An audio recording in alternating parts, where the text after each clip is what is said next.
Arizona Congresswoman Gabrielle Giffords is one of at least 10 members of Democratic leaders, who Democratic leaders say have been targeted because of their vote on health care. And she joins us this morning from Washington.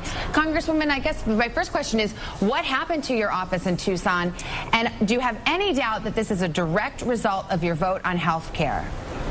Well, obviously, we weren't there. The office closed after the health care vote, and sometime between midnight and 2 a.m., we were alerted that the front door of our office, which is a glass panel door, had been either kicked out, shot out, or just basically destroyed. Whether or not it was a direct effect, obviously we weren't there. The police are investigating, there are federal authorities investigating, but obviously the coincidence of this happening is, it's fairly likely, but obviously we don't know at this point. Are you afraid? Are you fearful today? You know, I'm not.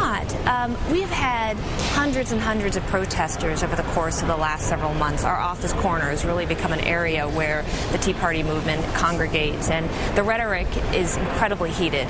Not just the calls, but the emails, the slurs.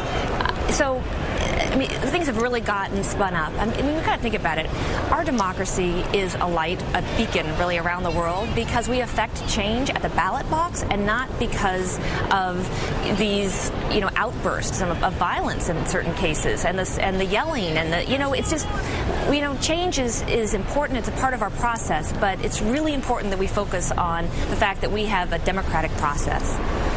Do you think Republican members of the House, the Republican leadership, should have spoken out more forcefully to denounce this violence, or are you satisfied with what they've said? For example, the Minority Leader John Boehner was on Fox News denouncing violence.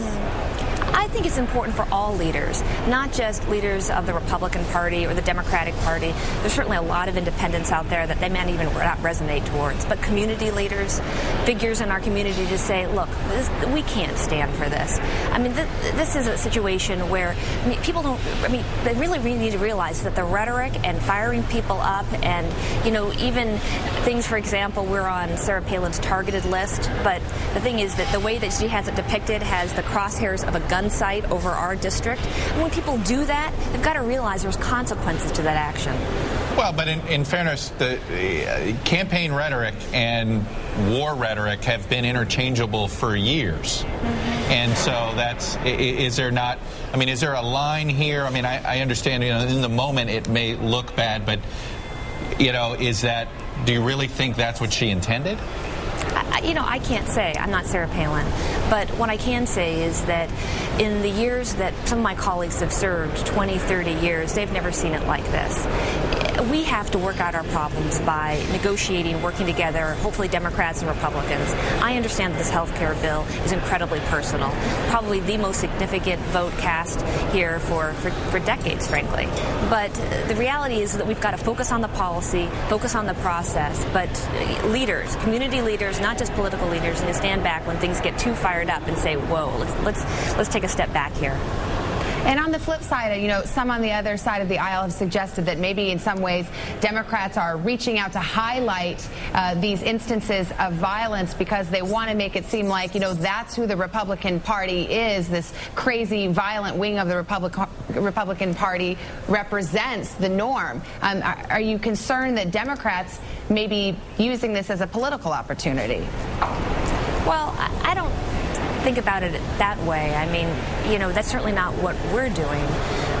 Republicans in my area, and I have a very mixed district, we're fortunate to have a pretty balanced community. But the reality is when you look at these examples around the country which really try to incite people and inflame emotions, then chances are they're going to have a couple of people, extremes on both sides, frankly, not just on the Republican side, but we have seen Democratic extreme activism as well. I mean, most of the country is in the middle, but we do have, these polarized parts of our parties that really get excited. And that's where, again, community leaders, not just, the political leaders, but all of us have to come together and say, okay, there's a fine line here. All right, Congresswoman Gabrielle Giffords from Southern Arizona, a great part of the state. Probably one of the most perfectly balanced swing districts in the country. It's a unique district there. Yes, it is. All right. Thanks for coming on this morning. Thank you for having me.